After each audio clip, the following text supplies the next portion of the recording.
T20 world cup 2026 मध्ये भारतीय संघाचा विजयी रथ अखेर थांबलाय, पण भारत सेमीफायनलच्या शर्यतीतून अजून बाहेर गेलेला नाहीये।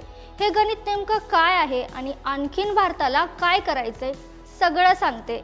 सुपर 8च्या फेरीत भारताला साऊथ आफ्रिकेकडून मोठा पराभव स्वीकारावा लागलाय। यामुळे नेट रन रेटही खूप खाली गेले।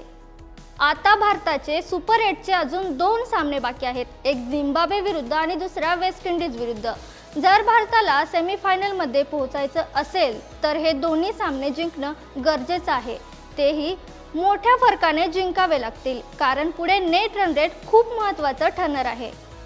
आणखीन एक महत्त्वाची गोष्ट म्हणजे भारताला अशीही आशा करावी लागेल की दक्षिण आफ्रिकाने झिम्बाब्वे आणि वेस्ट इंडिज विरुद्ध मोठे विजय त्यांना मिळवावे लागेल, जेणेकरून ते दोन्ही संघ भारताच्या पुढे जाणार नाहीत।